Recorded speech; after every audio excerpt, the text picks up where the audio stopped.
hello, and hey, do I have something to say? So last week I aired on Tuesday because I was leaving for the first time, and I love first, to travel down to Wrightsville Beach, North Carolina. 10-hour drive with a little traffic and a little stops. It's like 8.5, I guess, if you just went straight through, but who's doing that? To my husband's family's family reunion. There was like 30 of us and so many people that I have never met coming from all over the country. And man, oh man, did I have a ball. Yes, it was challenging getting there. That was a little difficult, right? Driving that far because my husband took a separate car because we needed to have different cars.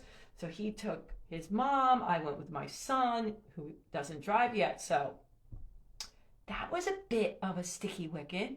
I'm not a big fan of doing that much driving on the interstate. It's like, but here's the good news.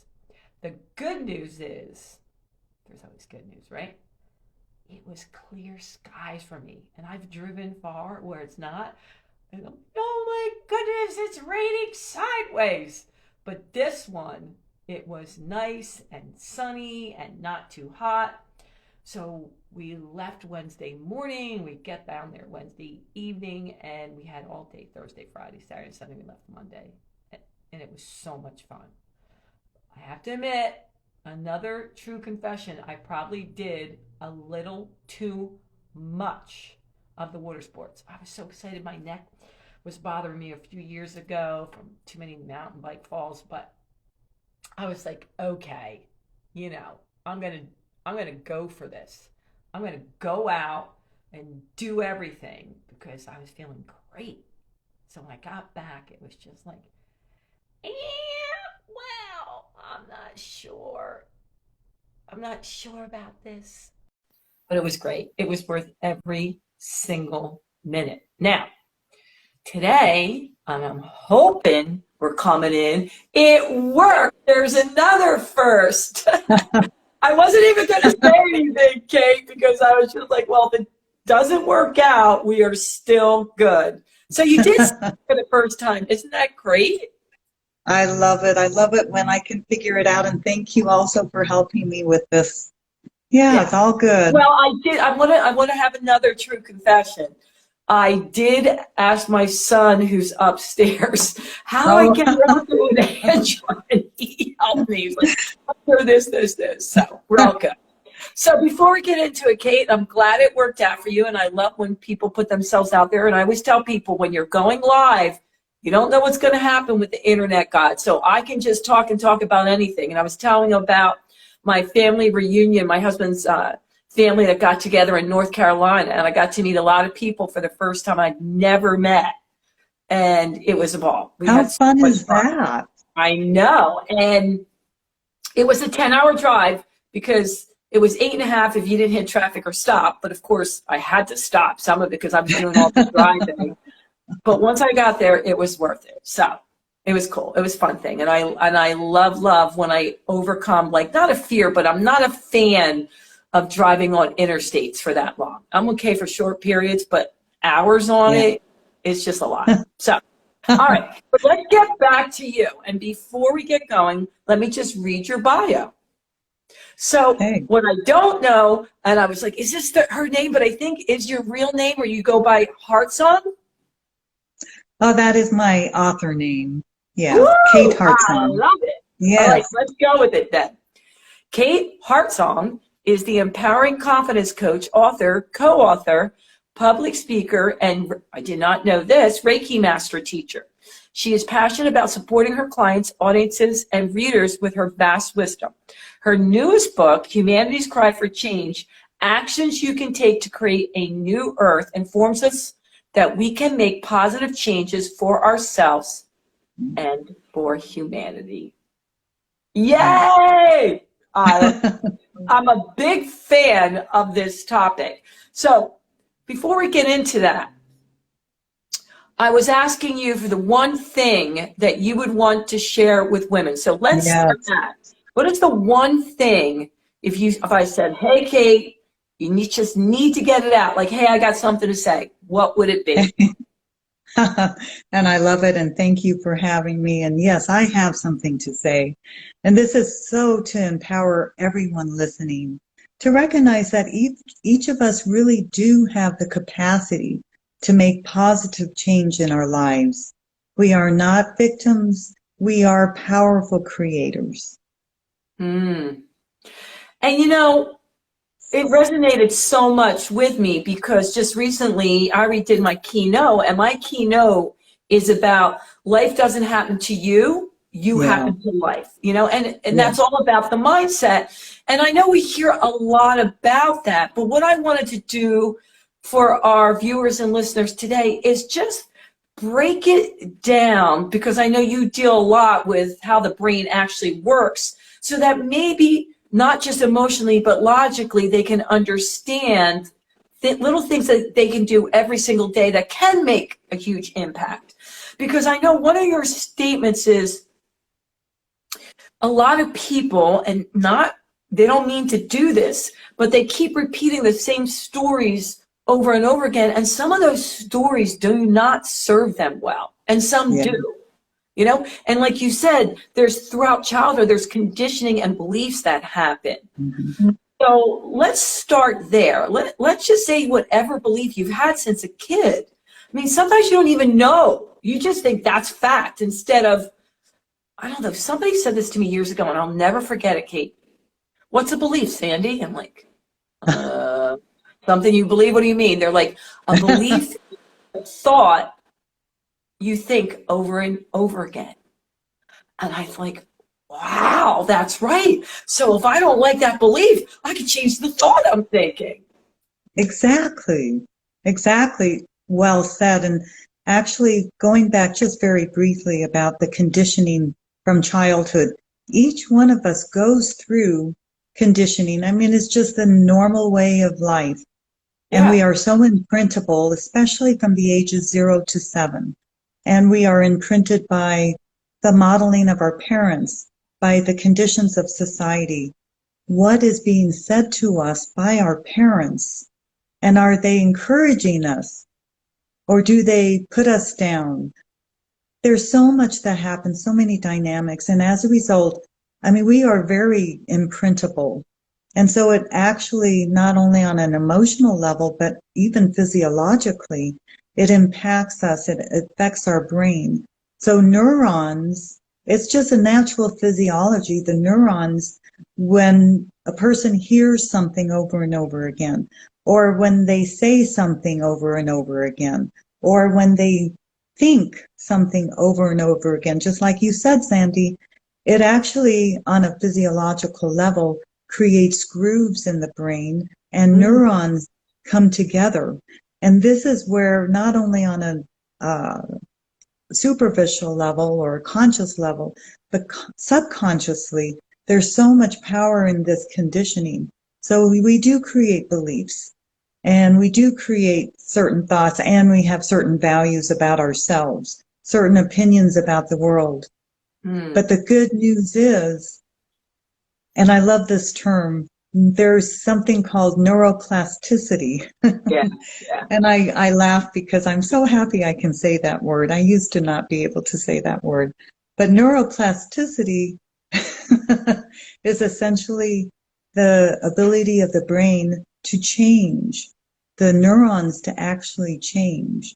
And we can, in fact, like you said, Sandy, we can create new beliefs and thoughts. It doesn't happen overnight, but it is totally possible. It's Yeah. this concept of neuroplasticity. It's amazing. It is. And that is a tough word. I kept used to practicing neuroplasticity, neuroplasticity. So I don't think it's been that long. I don't know if it's 20 or 30 years ago, but this is a new discovery that we can actually change the patterns of our brain, right? Yes, yes, absolutely. I We mean, it's can something change the they were pattern. like, wait a minute, wait a minute. You know, there's new pathways that can be formed, but it's not like we've known this for like 100 years. We didn't think that was possible. True, true. And that's why I am so excited, and you can hear it in my voice, the passion I have, the excitement to really empower people to know it is possible to make change. and that we don't have to be the victims of our old beliefs. What we do need to do, though, is become aware and have that awareness and consciousness and observing ourselves and recognizing things like, why do I get triggered when this certain person comes into the room? Or why do I have this fear suddenly come up when a work situation happens? So when we have this place of awareness, that's where we can begin to make positive change, Sandy. Yeah, yeah. I think that's a big thing, though. And if you don't already have that belief system, there's so many people that I talk to that just think that's their way of life. They don't realize that it's conditioning and a belief. And so I don't know, is it even possible to try to explain that to them? Especially what I find is, it seems to me people that have traveled more and are more worldly and have gotten out there, they see different belief systems and they get it. But if you just stayed in your same environment, I was just having this conversation with someone, like, it's harder to break a belief system if you never moved out of the environment which you came from. Indeed. And so many people are in that space.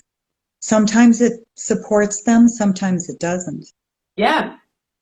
I want to share that. I'm thinking, if some belief or some way of living just doesn't feel right, you know how it feels when we're feeling anxiety or upset, or, it just doesn't feel right in our body. That is a telltale sign to pay attention. Well, maybe this belief, I know it's true, at least I think it's true, and it really is only a belief, but maybe this belief is really not true. And actually, as a side note, all of our beliefs are not necessarily truth.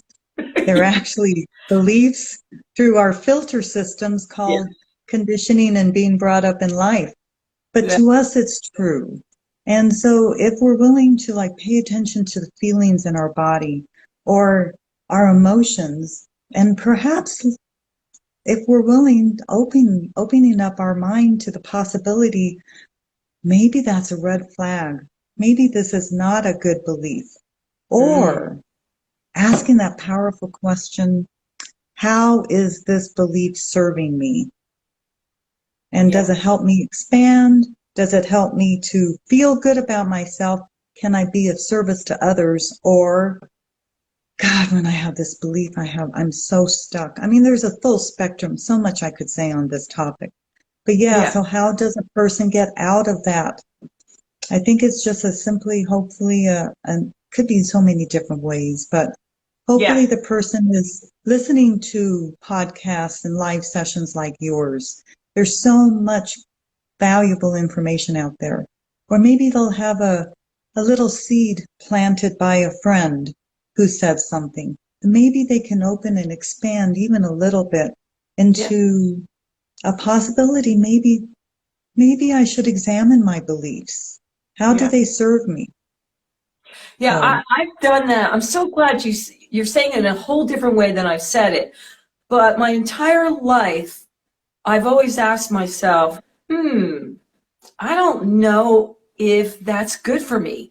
If me thinking that way or believing that way is going to serve me well. I've said that my whole life. And I would look in the mirror and do stuff like, hey, this thought's not good, bad, not right or wrong. It's just the thought.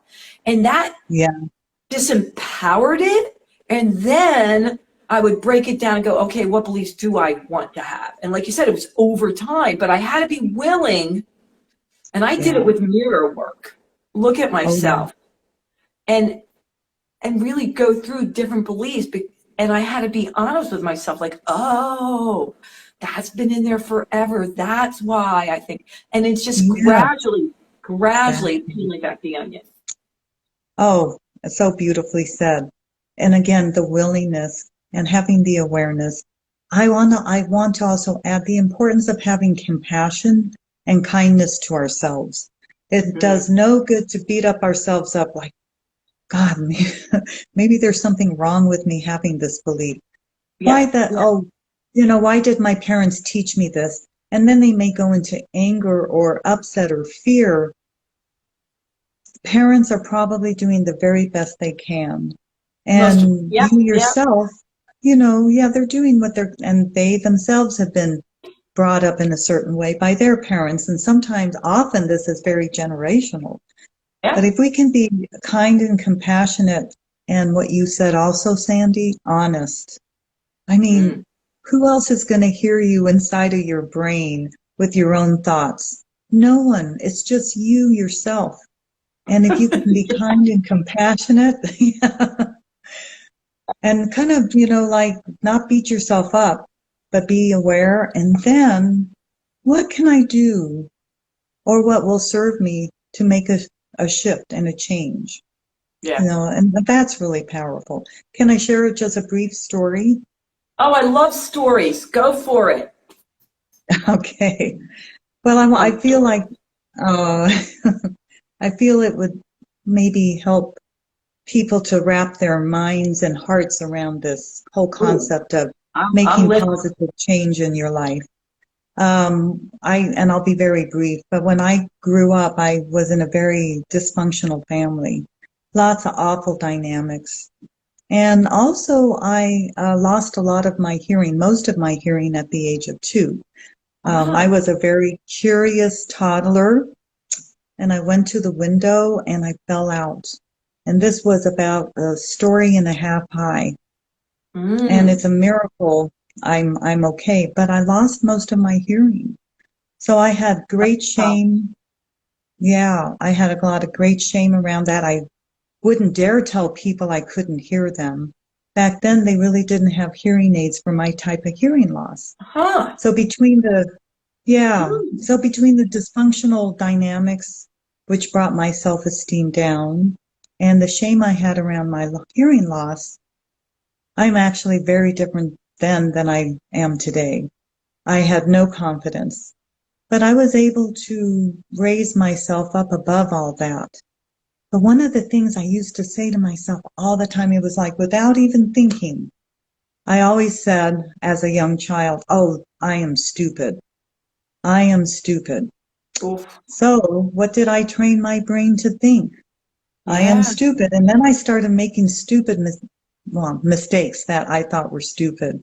yeah, yeah, So thankfully, yeah, well, I took the bull by the horns. I, in my early 20s, I'm like, I've had enough of this anxiety and upset and shame and no confidence. So over time, I made positive changes in my own life. And one of the big things was awareness of my self-talk. And so again, mm. going back to what you were bringing up, the willingness, the awareness, Yeah, uh, self-observation. What am I telling myself is yeah, powerful to catch ourselves in that. And now I never yeah, say I'm yeah, stupid, yeah, but it takes time, but it's possible. yeah. I'm living proof. And that's why I call myself the confidence coach. So I can build people up with their confidence. Yeah.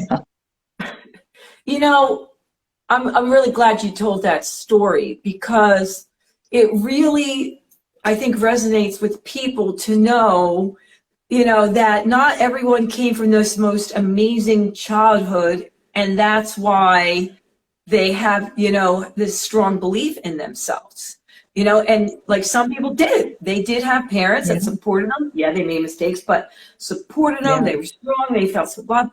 But it's, Yeah. it's not hopeless just because you did not come from that type of Right. background, you Yes. know? Again, it's so possible to make positive change within yourself. Yeah. Absolutely. I was just And talking when, to a young man the other day, and he, unfortunately, when he has a rough time, and I think he's in his 30s, he wants to just keep talking about his childhood. Well, my parents did this, and they weren't horrible people. I mean, they were just, normal people making mistakes. And he wants to go back in and back in and back in. And I remember saying to him, listen, I'm not a therapist or a psychiatrist, but for me to constantly go down that rabbit hole of every yeah, little thing that didn't go right in your childhood, you're just keep training your brain over Yes. and over of the Yes. poor me victim stuff. But Exactly. again, I'm not a psychiatrist or therapist. It doesn't seem Yeah. healthy to keep going there unless you're trying to say something, get it out to move forward. But to just keep repeating over and over again, like, Yes. I don't know. I'd love to hear Exactly. your thoughts. Oh, you said it well again. Repeating it over and over again. Thinking it. It creates on, excuse me, an emotional level and also very physiological, excuse me, Okay. back to what we were talking about with the brain. The Yeah. neurons are actually, Yeah. the grooves are getting deeper when we keep repeating. And not only that, it's like, there's a wonderful phrase, neurons that fire together, wire together. I So the love that. I more haven't you heard that in a repeat, while. Yeah. yes, neurons that fire together, wire together. Dr. Joe Dispenza shares that in his work. And I'm told that he's not the originator of that phrase. I'm I don't know sure. I who mean, is, that, but yeah. it's powerful. So as we keep repeating certain thoughts, yep, those neurons are going to fire together.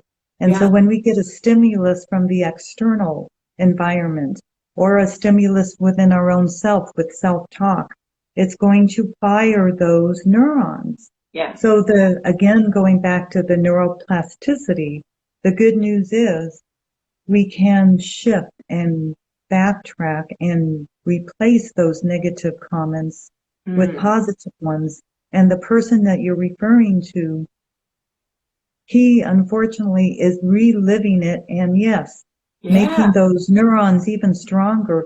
And, you know, something similar to what we're talking about is whatever we focus on gets bigger. Yeah. Yeah. Whatever we focus on gets bigger. Yeah, I went through that also. When I was younger, I was so angry and I felt quite justified Yeah. towards having this anger. And I kept focusing on it. And sure enough, it got bigger and bigger until a wise counselor said to me, "You're keeping it alive. You're making it bigger, just like the Yeah. person you're referring to, Sandy." Yeah. Yeah. So, And I just think he doesn't know any different. Like, yeah, he just thinks like somebody you don't understand. If you understood, then you'd understand the way I am. And I've always been the type of person to say, there are some really serious things that people had going on in their life, and therapists and counselors and psychiatrists are there for them. But hopefully they're not repeating it over and over again, but they're just getting it out to move through it, which is a big yeah. difference. A big It's difference. totally a big difference. Going Yeah. through it, through processing, whether it is support from a friend or, Yeah. like you say, a psychiatrist or just some counseling. There's so many wonderful healing modalities out there Yeah. that Yeah. allow us to heal and to learn how do we deal with this stuff and Yeah. not to stuff it. It's very unhealthy to ignore it, but be with Absolutely. them, process through, and it's in the very process of it that helps to release the emotions and also Yeah. on an energetic level to release the emotions on the energetic field of our physical body. And that can just free us up. So yeah, between processing and then releasing those old feelings or wounds or Yeah. challenges, and then replacing them with healthy thoughts, healthy activities, building up our self-esteem, recognizing the greatness of who we are, and that it's okay to recognize the greatness of who we are. Yeah. So I could go on and on and on with that, but yeah, there's a lot to be said about doing our own personal work.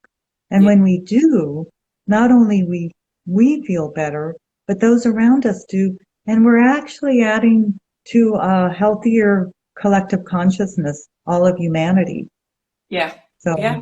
yeah, Yeah. I was just having this conversation on another podcast that I was actually a guest on, and we were talking about when people are having a rough time, right? Whether it's illness, sad, depression, financial, and they come to you. Sometimes, she was saying, they want you to go where they are. Like they're sad, they're depressed, they're whatever. They don't like that your energy is up here because they feel alone, right? They're here. But really, they don't want you to go there, because if you do, you can't help them, because you can't get sad enough to help them. You can't get poor enough to make them have money. It doesn't matter. So to get sucked into that is not good for them, or forget you, but it's not good for them either. So you have to see how you can remove yourself and how much you can take, and what boundaries you create, that you stay over there energetically so you can help them. Even though at the time they may not feel this way, like that might be like, right? Because misery likes company. Come into the pool, Yes, and again, awareness. Who am I? Do I know myself well enough? Am I at a higher level of consciousness? Am I more of a happy person? And when I'm around this person, I have compassion. I care about my dear friend, but this friend is so negative, and I don't want to necessarily go down to that level.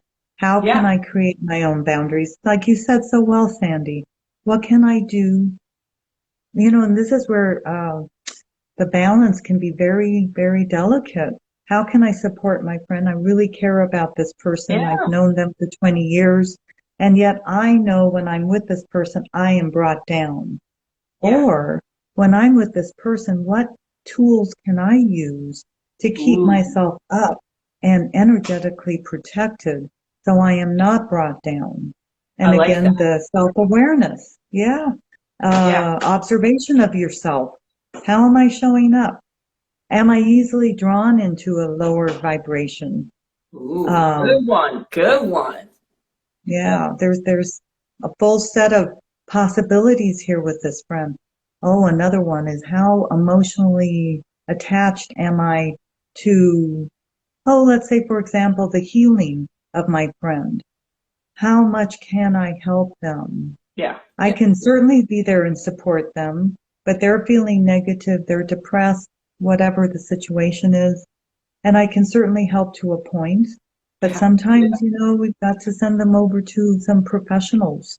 We can support them, but really it's their work. I've heard a phrase that's powerful. I work also as a financial coach as well as a confidence coach. And I did not know that. One of the things I have done one of the things I've learned, which is so powerful for people such as yourself and I, those of us who are working with people who need to be brought up or need counseling or coaching, social workers, anyone on the front line, we need to watch out and not get what they call burnout or vicarious trauma. And so I learned this wonderful phrase from a wise person who is a social worker. She said, we can care, but we don't carry it. So I can care for my friends, but I don't have to carry it. I can show up and be supportive, but I don't have to take it on. I love that. Kate, I could talk to you forever, but we ran out of time, but I'm just going to go over a little bit because we didn't get this in, and it's already 3:30, and I'm like, But I want to go over the two things. You said become empowered by increasing your self-esteem and confidence. Here are two simple tools to do. So why don't you go over the first one about writing it down? Absolutely. And really, they are simple. It just requires consistency. One is just every day think of 3 simple things that you can acknowledge yourself for. And these don't have to be big things. It could be you're showing up for your daughter, or you're making a meal, or you're wonderful with the gardening, or you're a great listener. Whatever it is, acknowledge yourself for it, because when you can do this, you recognize the good that you do. And this can start building upon itself.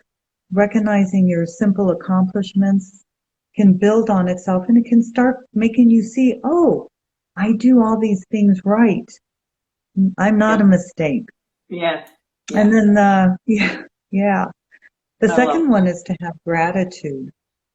I'll be real quick here because I know we're out of time, but That's gratitude is powerful. Okay, thank you, Sandy. Gratitude is powerful for many reasons, but the biggest reason is it helps us again to see the glass as half full. What do I really have in my life?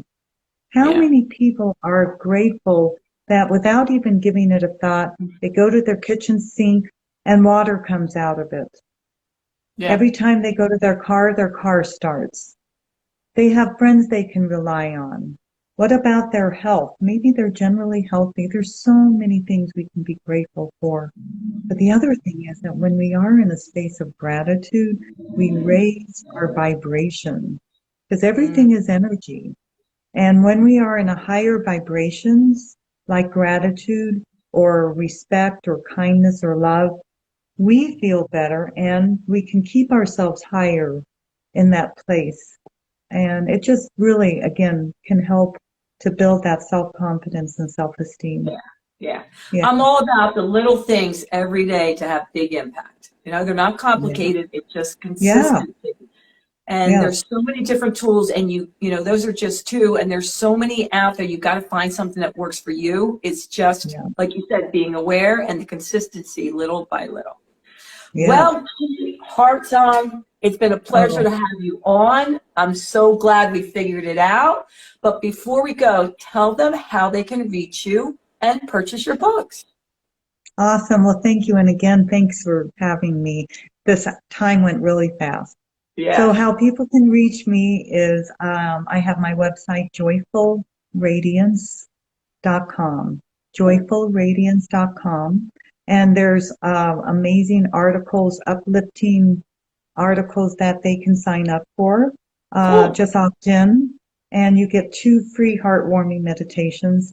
And yes, I do have my book, Humanity's Cry for Change, which will help people with action steps to feel better and other things. And that's also on my website. So they can get all the information, Humanity's Cry for Change, on there. And I would love to hear from your audience. If anyone has a question, feel free to contact me through my website, and I'm happy to inspire them and talk with them or answer any questions. Yeah. Well, Kate, I'm sure they're going to be reaching out. And I got something to say, people. Yeah. We really appreciate you being on. We love you guys. I appreciate your support. And you know what I'm going to say. Until next time, toodles. Toodles.